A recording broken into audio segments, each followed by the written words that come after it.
Every generation has an artist that leaves a lasting impression, even with their short time on Earth. Kurt Cobain changed the course of rock music in the 90s, shifting it away from the cringe masked reality that was hair metal and disco. Then we have Tupac, who was tragically taken from us in 1996. He was an outspoken poet, navigating his contrast between raw aggression and artistic sensitivity, all while being tied to the realities of gang culture. Lil Peep and XXX Tentacion has always reminded me of these artists. They carved out a similar space in music and culture, giving a voice to outsiders and misfits. My name's Jay Sky, and in this video, I'm gonna be talking about why Emo Rap took the world by storm, part 2. This is the second edition. I dropped the first one about 2 years ago, so if you dig the video, I definitely recommend going to check that one out. And throughout the video, let me know in the comments some of your favorite moments throughout Emo Rap. Growing up, I felt alone. My mom was an addict and I had fucking weird taste, and music was my escape from the world. It brought me closer to myself, but pushed me further away from everyone at school. There really wasn't a home team for someone who liked emo, metal, and rap. I had dreads and cornrows, and my look reflected the music I loved. It made it hard to fit in with the kids I wanted to hang out with, and it really pushed me towards the kids I grew up with who were more thugs. I got into fights and wrote emotional music, always on the outside no matter where I went. I just didn't fit in. Luckily, I found some cool guitar players to jam out with along the way. I would literally scout them in school. They would have long hair, a band t-shirt on. I'd be like, do you play? I wasn't listening to Lil Wayne. His music felt more like a contest of similes and metaphors. And although he was killing it, I just didn't relate. And I certainly didn't fit in with the normies at school. Previous generations had artists like Kurt Cobain, Tupac, who changed everything. But my generation felt like it got lost along the way. I was stuck listening to records that wasn't popular. Music that spoke to me, but no one else. By the mid-2000s, music had gotten so corporate. Artists like Calvin Harris,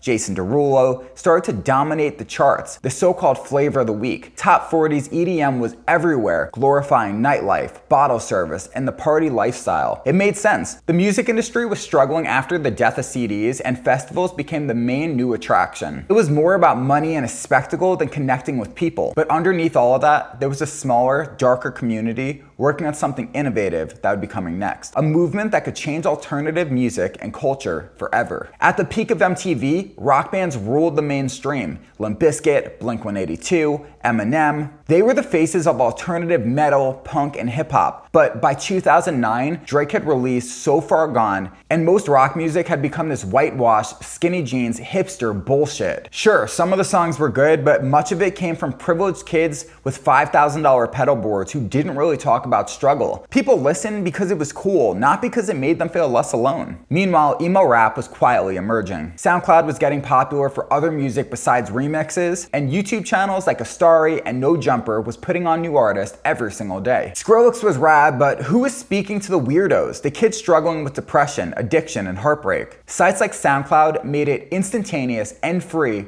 to publish your music to the world. While all of this was happening, a young troubled teenager named Gus, aka Lil Peep, started recording in his bedroom in Long Beach, New York, a small beach town on Long Island. Funny enough, I grew up about 7 minutes away in the town over. He was inspired by My Chemical Romance and Long Island bands that blew up, such as Brand New and Taking Back Sunday, as well as rappers like Gucci Mane and Kid Cudi. He didn't feel like he belonged in a town full of Guido surfers and lax bros. So he rebelled by covering his face and neck with tattoos. He poured his feelings into music that combined trap-influenced beats with the energy of Blink-182 and Nirvana. Do you think the face and neck tattoos were an early cry for help, or just a way of him expressing his creativity physically? His ex-girlfriend mentioned that he had said he was sometimes embarrassed going into restaurants with the tattoos on his face and neck, and she was just like, why are you getting them then? He noted that by having tattoos, he would be forcing himself to be a creative and pursue his dreams. This is similar to earlier interviews with Travis Barker, where he did something very similar, and I wonder if he was influenced by hearing Travis's words.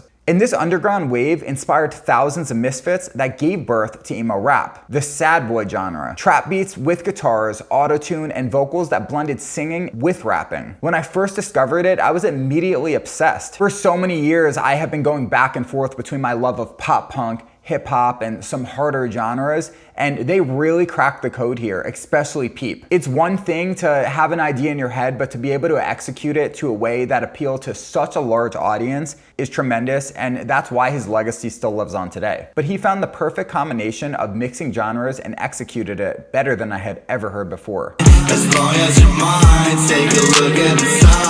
because if you fuck up, that shit could sound corny as fuck. As you've heard like artists like Cisco and Swayze, or just like Run DMC and Aerosmith, you know, it could get a little fucky. Some of the most influential artists in the scene include Peep, X, Juice Wrld, and Bones. In previous generations, artists and producers like these would have played in bands, but instead they formed alliances like Goth Boy Clique, collaborating and inspiring a new generation of rock musicians who have since returned to picking up instruments, such as Lil Lotus and Nadarb, who formed the band If I Die First. Definitely a fan.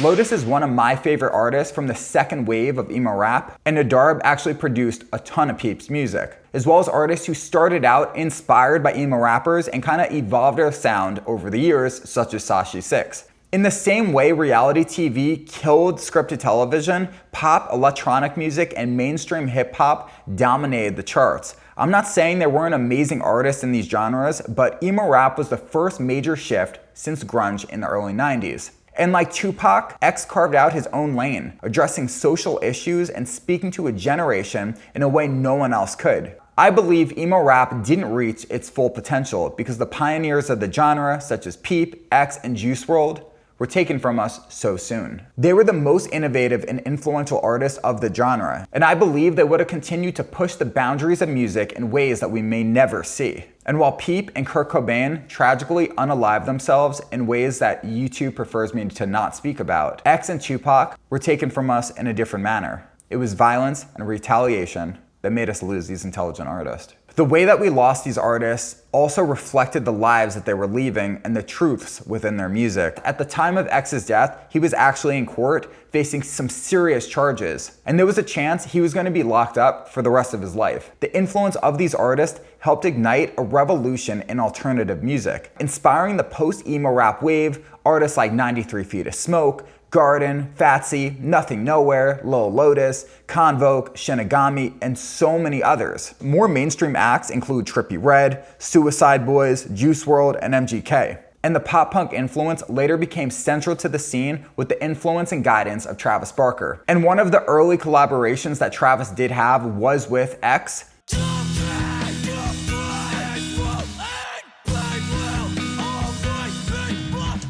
He really hadn't worked with any rappers since Soulja Boy like 10 years earlier.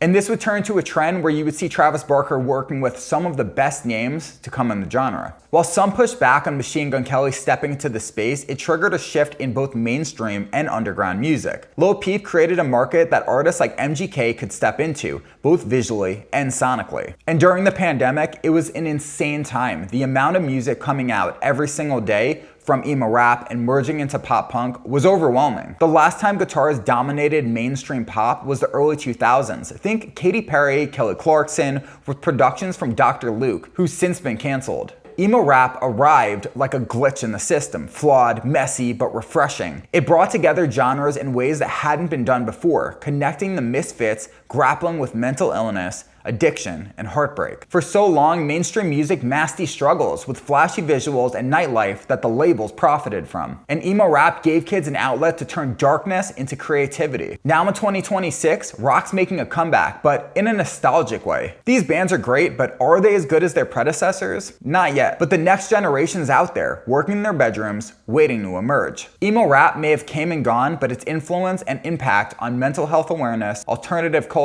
expression will live on forever. Sadly, it took losing the pioneers to get the message across. And if you're struggling, reach out to a friend, a teacher, or a hotline. You're not alone. I've experienced a lot of this heartache in my life. My mom had a lot of issues, and so did some of my friends. Life can get rough, but from experience, there's always a way out. My name's Jay Sky. Let me know in the comments your favorite moments in emo rap and some thoughts on my comparisons of Peep and Kurt Cobain, X, and Tupac. Follow me on IG at JSkyClips. That's where I put a lot of shorts and information about this channel, as well as my personal account, JSky Production. Please like and subscribe, and I'll see you next week. Peace.